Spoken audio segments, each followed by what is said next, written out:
Hello, BookTube. We're continuing our read-along of Stephen R. Donaldson's The Chronicles of Thomas Covenant the Unbeliever.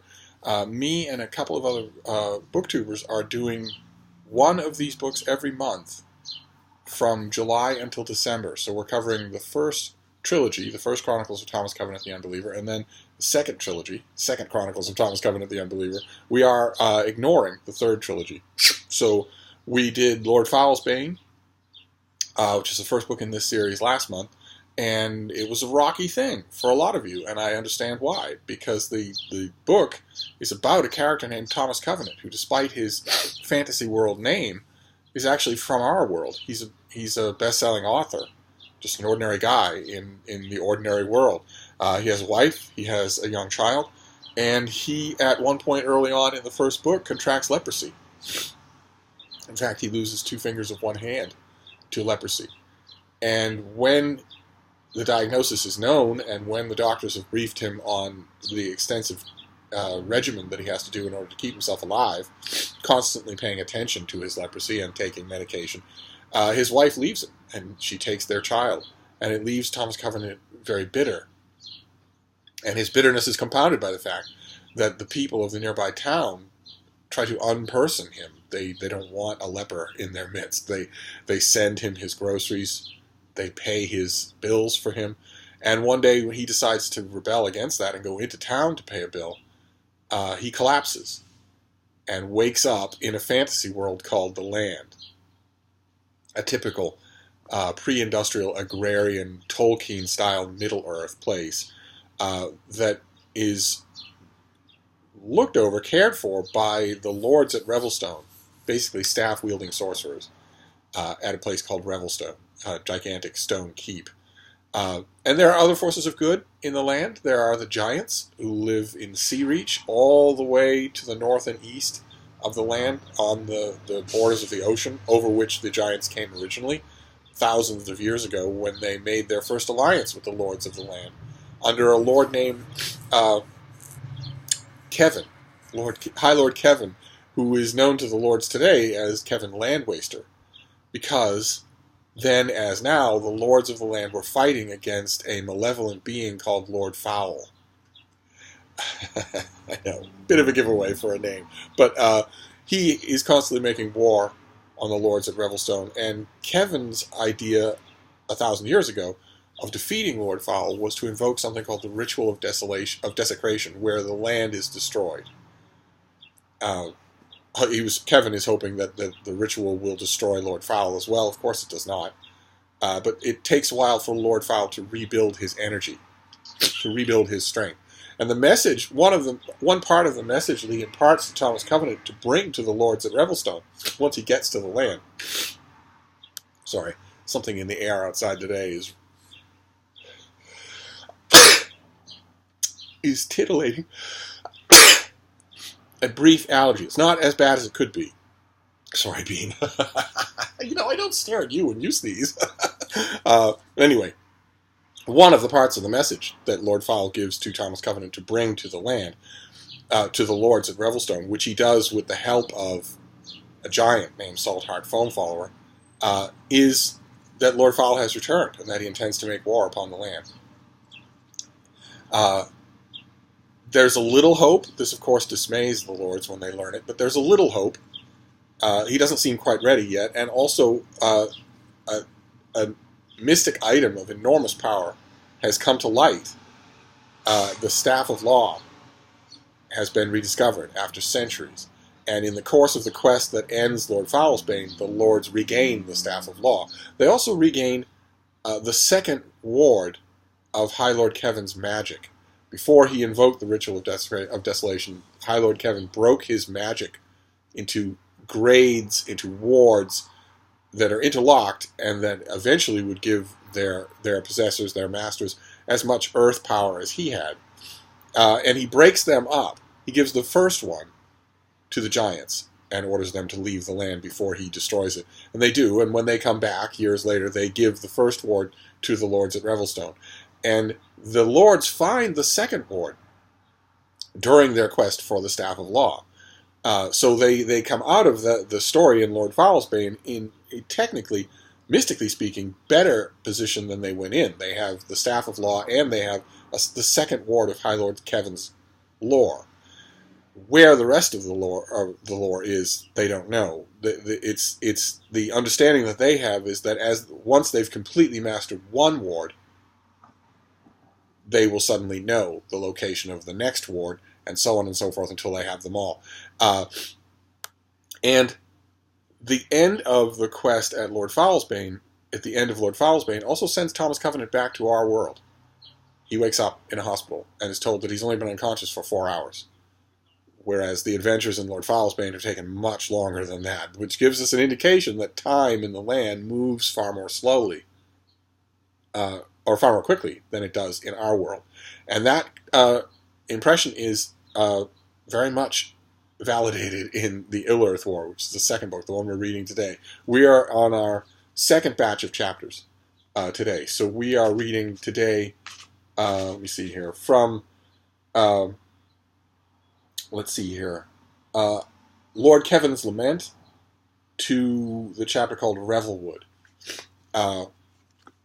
And the book starts off with Thomas Covenant being summoned back to the land again. One thing we learned from Lord Foulsbane is that the person who summons him to the land is connected with him while he's in the land. If that person dies, the summoning ends. And this time, Thomas Covenant has been summoned by High Lord Elena of the Lords, the leader of the Lords at Revelstone, who is the daughter of a woman named Lena, who 40 years before, when Covenant gets to the land in the Illearth War, 40 years have passed. 40 years before, Covenant knew this young woman named Lena and raped her, and Elena is the product of that one union. But she has since gone to Revelstone in the 40 years that have passed in the land, studied and advanced to become High Lord and wielder of the Staff of Law. So she is the most powerful of all the lords. And she has summoned Covenant to the land because they know that their time is almost up. They know that Lord Foul is going to march on the land soon from his own base, which is also in the east of the land, but further south than the giant stronghold. The topography of the land, there's a fairly crude map in this paperback. The topography is kind of sort of interesting in the first book. It's absolutely crucial in the second book. You will find yourself, especially in the chapters that we're reading today, you will find yourself consulting that map often and wishing that it were more detailed than it is. But High Lord Elena is not the only person who has summoned someone from our world, from the normal world. In this book, Lena's mother, Atiaran, the grandmother of High Lord Elena, tries to summon Covenant to the land. Now she fails. She hasn't mastered the sorcery that would allow her to do it, so she dies in the attempt. And the person she summons is not Covenant, but rather a man named Hyle Troy, who was born without eyes, and has, in our world, he migrates into the defense industry as a tactician, as a strategist, as a military planner. Only one day, a fire breaks out in the building where he is, and he crawls out onto a window ledge and is hanging on for dear life as the fire is getting closer to him, and he's summoned right then, at that moment. He arrives in the land. Keep in mind, this is 40 years ago. He arrives in the land and takes control, gradually rises in the estimate of the lords, and takes control of their military, of the warward. He displays enough of his tactical genius so that they trust their military to him. And when he and Covenant meet, of course, they don't get along. Covenant is convinced that the land is a dream. He's convinced that it isn't real. He's been confronted in the real world with a numbness in his hands and feet, with impotence, with leprosy. In other words, with the exact opposite of the incredible vitality and health that fills every aspect of the land. He's been confronted with that, and the land, he thinks, is his subconscious creation. A world in which lepers can regrow their nerves, a world in which lepers can become healthy. And he naturally tells this to Hyle Troy. He says, no, I made you up. That's all. Yes, you seem like a figure, you claim to be a figure from my world, but actually I just invented you as an anchor, someone to argue with in this fantasy land. You're no more real than the rest of us. That outrages Hyle Troy for a very specific reason, a reason that we learn in the chapters that we're reading today. There are a couple of interesting gambles that Donaldson takes in these chapters. Because when Hyle Troy is brought to the land, and the health of the place and the hurt loam and the food and the water starts to work its way on him, he starts to develop sight. He doesn't have any eyes, but he starts to develop the ability to see. It seems to be vaguely located in his forehead. It's directly connected to sunlight. We learn in the chapters that we're reading today that when the sun is down, when he has to navigate by torchlight, he's as blind as he used to be in the real world. But as he points out in these chapters, when Donaldson makes the risky move of shifting the narrative focal point from Covenant to Hyle Troy for at least a few chapters, when we get that, when we shift to Hyle Troy's perspective, we're told that he knows the land is not a dream because in the land he could see sunlight, colors, shapes, nighttime, and he was totally unaware. It's a Sunday emergency. Maybe they're heading to help a leper. No, it's because somebody in the next town over thought, well, the way that you warm up fireworks is to put them in the microwave. Anyway, in that confessional chapter, Hyle Troy tells us, we get inside his head, and he says, this can't possibly be a dream, because it's providing me with things I had no way to know before. I didn't know what light was, or darkness was, or color was before. I had no references. The land, the people in the land, especially High Lord Elena, had to teach him how to see and what it means to see. So he's sure that it's real. That's an interesting thing on a couple of levels, on Donaldson's part. One, to me, it seems that when we get Hyle Troy, we lose any vestige on Donaldson's part of maybe leaving the door open in our own minds that the land might be a fantasy. I think he wants to dispense with that completely. I don't know if you get that impression. I'd be interested to know. And also, I think that by shifting the focus, not only to Hyle Troy, but also there are a couple of standout chapters in this book that are narrated by two other people. The events in the chapter are narrated by other people, not Covenant at all. I think those decisions are in large part done because Donaldson realized how utterly unpalatable a character Thomas Covenant is. He's not likable. He's a rapist. He's a jerk. He's self-centered. He's also a bit of a moron. The characters try very gently, Lords in the Land try very gently, but also Hyle Troy tries not gently to point out to him that whether or not it's a dream doesn't mean anything. What difference does it make? You're not holding on to your old reality from our world. What you're holding on to is your right to act like a jerk to everyone. Because if it's a dream, it's a totally consistent internal dream. And that means you should believe in it until it ends. It's not like. Anyway, I think those are two gambles that Donaldson makes with Hyle Troy. One is to pretty much tell us that the land is real, even though there's no trace of it in Thomas Covenant's world when he goes back to our world, and also to alleviate the narrative stress of needing us to be cheek by jowl with someone like Thomas Covenant for the whole of a book. I think that might be so. Anyway, by the time the Lord summoned Covenant to the land, Lord Fowl is ready to make war on the upper land. He's ready to march west. And by the time Covenant arrives at Revelstone, a few things are true. One is that Hyle Troy is in command of the military arm of Revelstone. He will be managing the war for the Lords at Revelstone. And two is that no one has heard from the Giants. Ordinarily, it's a long way from Sea Reach, the Giants' home, all the way to Revelstone, but regularly Giants did make the journey. We see Saltheart Foamfollower making the journey in the first book. But it's been a long time now since anyone heard from the Giants. And when a group of warriors, 20 warriors, were sent out to Sea Reach to try and find out what's going on, they were lost.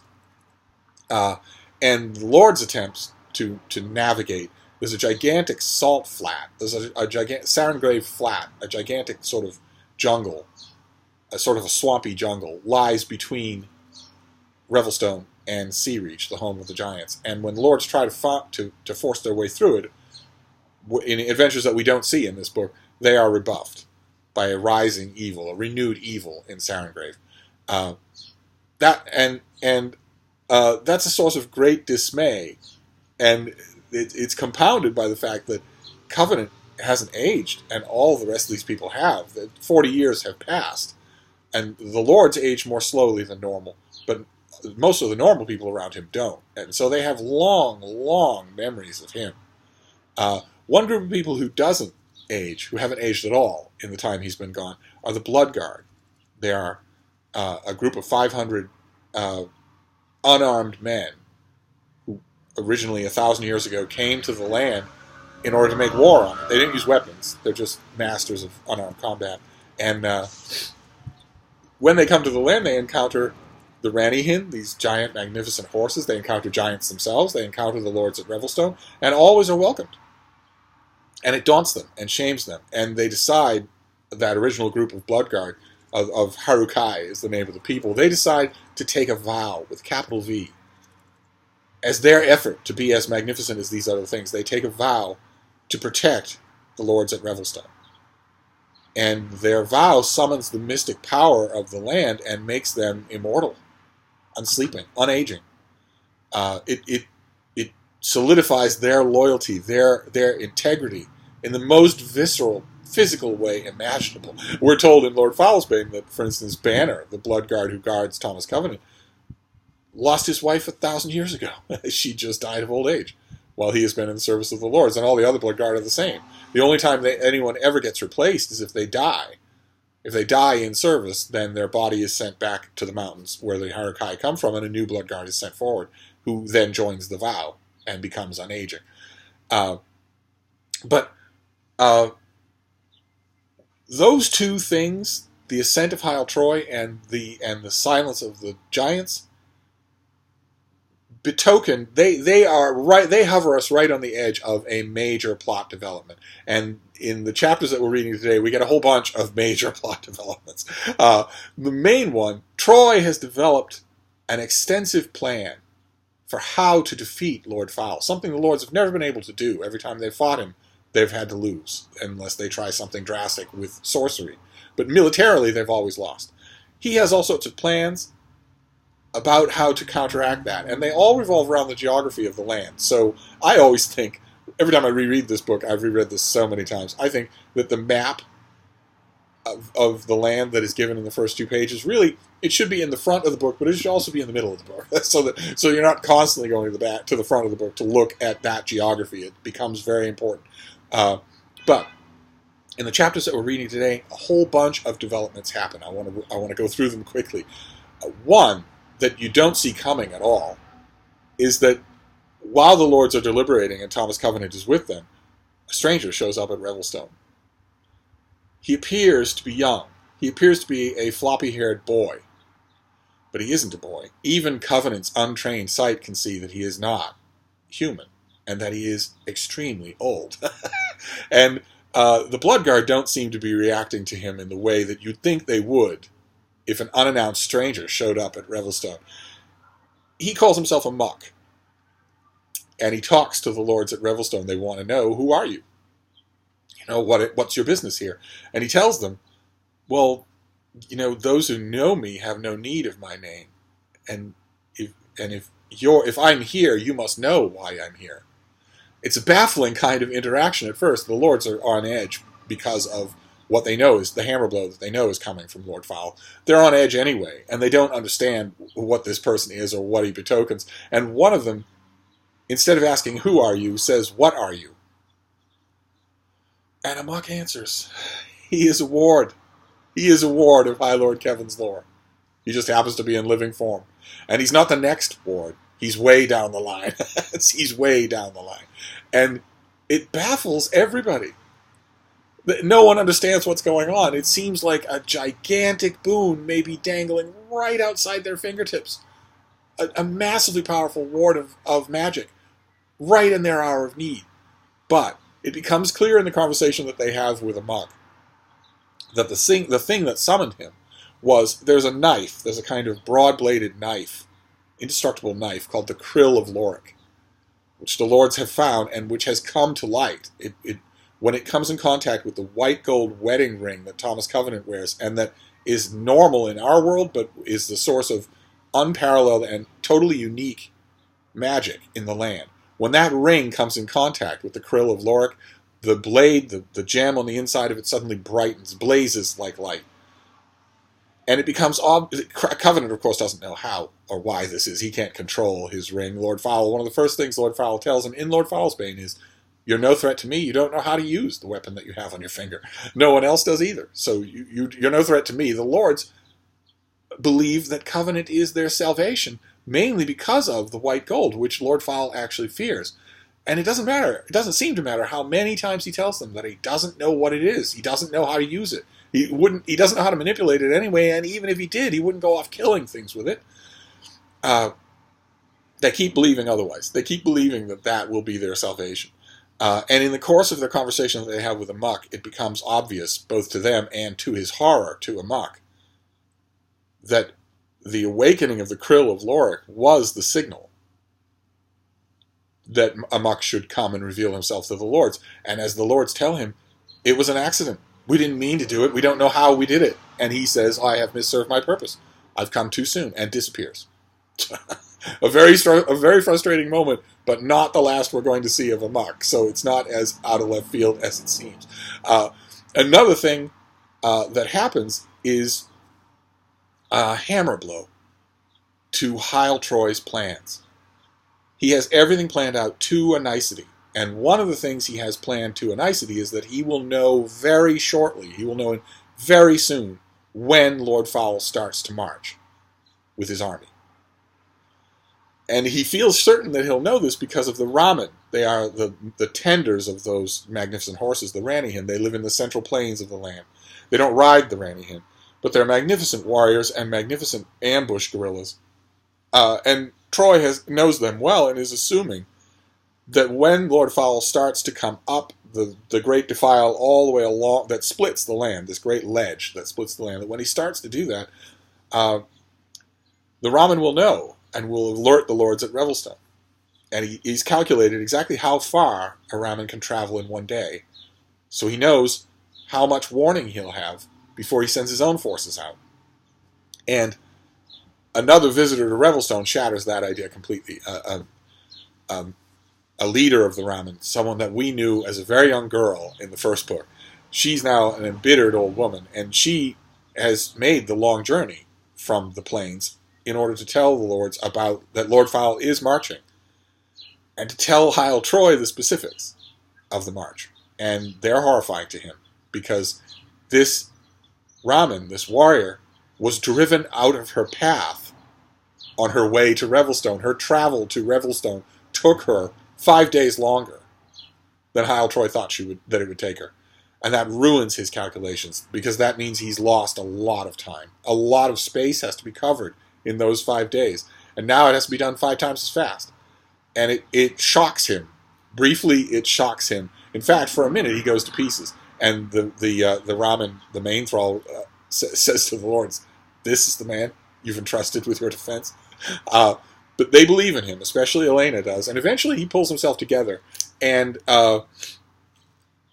talks about the consequences of this new information. And the reason why I want to read a bit of this to you is because nothing like this happens in Lord Fowl's Bane, or, most crucially, in The Lord of the Rings. This is another taste. We've had a whole bunch of them in the Illearth War. Another taste of what separates this book from Lord Fowl's Bane and starts to advance it by huge strides into being its own unique thing. We don't get anybody talking this way about warfare, usually, in supernatural trilogies. And I wanted to read a bit of that to you. Heil Troy says, I'm not going to waste time apologizing for this mess I've gotten us into. I built my strategy on the idea that we would get word where Fowl was marching in 15 days. Now we're 5 days short. That's all there is to it. Most of you know generally what I had in mind. As far as I can learn, the old lords had 2 problems fighting Fowl. The simple attrition of doing battle all the way from Lansdrop and the terrain. The center plains favor whichever army is fresher and larger. My idea was to let Fowl get halfway here on his own and meet him at the west end of the Mythil Valley where the Mythil River forms the south border of Andalane. Then we would retreat southwest, luring Fowl after us across to Doom's Retreat.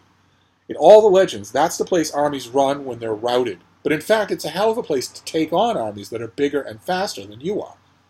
The terrain, that bottleneck between the mountains, gives a tremendous advantage to the side that gets there first if it gets there in time to dig in before the enemy arrives. Well, it was a nice idea. Now we're in a different war. We're 5 days short. Fowl will be through the Mythil Valley 10 days from now, and he'll turn north, forcing us to fight him wherever he wants in the Center Plains.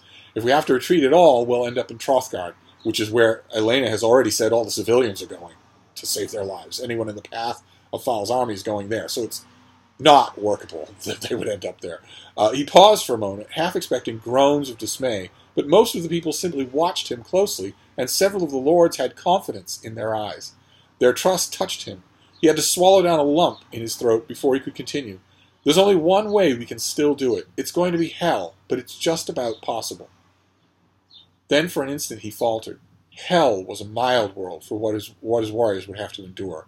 How could he ask them to do it when he was to blame for the miscalculation which had made it necessary?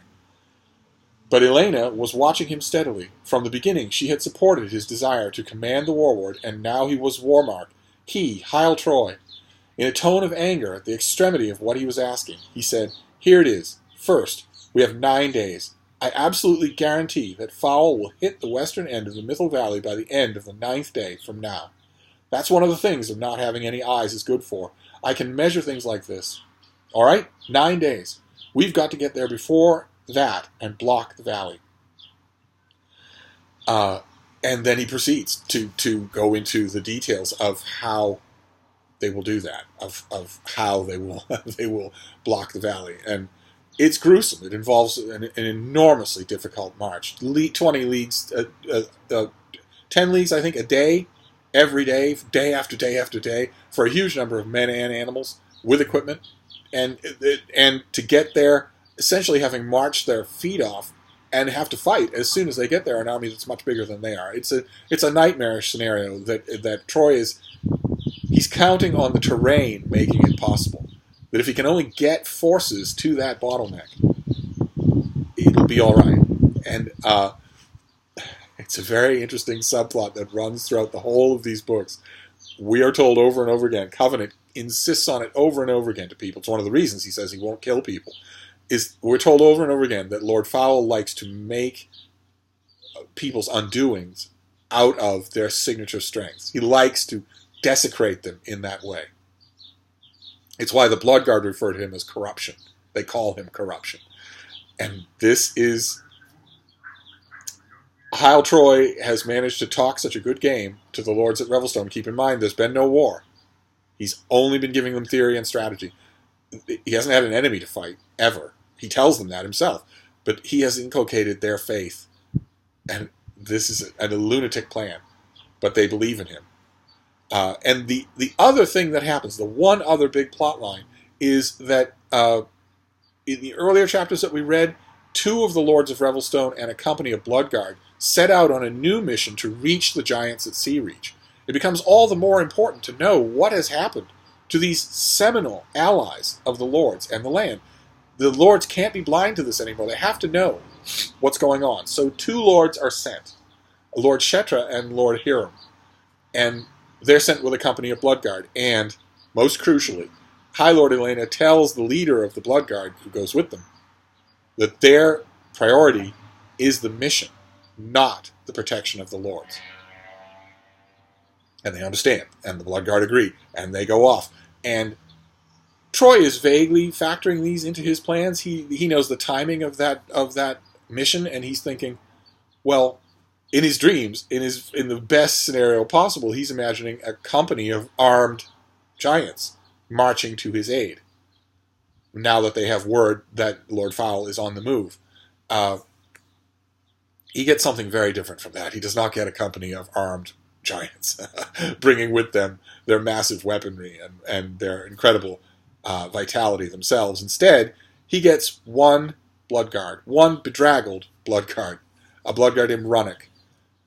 And the chapter that we end with today is the chapter called Runnock's Tale, where we get the story of what happened to that mission. And it's horrifying. Absolutely horrifying. The mission fails. They are turned back from Sarenglade Flat by a creature that has awoken there. This is another echo of Lord of the Rings because it's very much like the lurker in the pond, in the famous scene of the door at Moria in Fellowship of the Ring, where this tentacled creature is living under the water. There's a large thing like that living in Sarengrave that has been awoken. It's been awakened by Lord Fowl, and it doesn't like people passing over it, especially concentrations of power. Land of earth power, the magic system of the land. At first, Lord Hiram wonders, he worries that the Ranihin, these massive horses that they're riding, they are signaries of the earth power. And at first, they worry that the Ranihin are alerting Sarengrave Flat to their presence. But it turns out horrifyingly that it's the Bloodguard themselves. It's their vow that's alerting the whole of Sarenglade Flat. And before they learn this, they have to turn away the Ranihin. They lose a few members of their group, including Lord Shetra, who dies cutting a small piece out of this lurker under the water. What Runnick reports to the lords at Revelstone when he arrives is extremely disheartening. It is the story of evil so much reborn over to the east that it's rebuffing not just a company of warriors, one of whom they meet in Sarengrave Flat, and he has been turned into essentially a zombie, and a warning. He is a warning that the trap is already sprung on our heroes on that mission. But Runnick's tale tells the lords that it's a tale of defeat. It's what we end our chapters with today, is a tale of defeat. It's not the last one that we're going to get. I'm sorry, this video is going long, but there are so many things to talk about in this book, and I want to know if you feel the same way. When you were reading, especially these chapters, I think these are when it really takes off. These are when we get, in my opinion, a book begins to take shape in these chapters of the Illearth War that is radically different in a lot of ways from, for instance, The Lord of the Rings, which this book has been borrowing, this series has been borrowing unashamedly from the first page of Covenant arriving in the land, where you have an amorphous evil being named Lord Fowl, for instance, or when you have wizards who use staffs, or a great race of horses that are tended on by the Ramen. The Ranihin is very close to Rohirrim, and so on and so forth, right down the line. You even have unaging characters, much like you do in Lord of the Rings. Those echoes are very strong in Lord Fowl's Bane, and I believe it's in the Illearth War, and especially as we're getting up now, our next 8 chapters we'll be reading next time from the chapter called Revelwood to the chapter called Lena's Daughter. And in the middle section of this book, I think it dispels with those echoes completely, or almost completely. And I'm wondering if you think the same thing.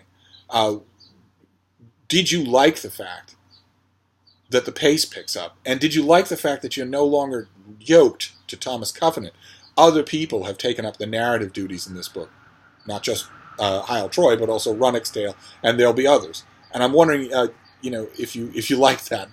In other words, my main question, as simply as I can put it, is: are you enjoying this? Are you enjoying the Illearth War if you're reading it for the first time? I have a feeling I'll be interested to see what my co-hosts make in their videos of this book. A lot of them haven't read it in a long time. I myself have. This is a book that I go back to over and over again. This and the sequel, The Power That Preserves, I go back to it over and over again, but mostly this one. I think this is has some set pieces in it. Runnick's Tale is one of them that I just absolutely love. So I'm having a ball rereading it, but I'm wondering if that's true for you. So I'll wrap this video up, but let me know. Let me know what you make of these 8 chapters, and we will reconvene next week. So this is the 11th. I'm not good with dates, but that'll be I'm wondering if that'll be about the time that the videos from my co-hosts will be coming up, somewhere around there. But anyway, we'll reconvene next week for the next 8 chapters. So let me know what you think, and I'll see you then. Thank you, BookTube.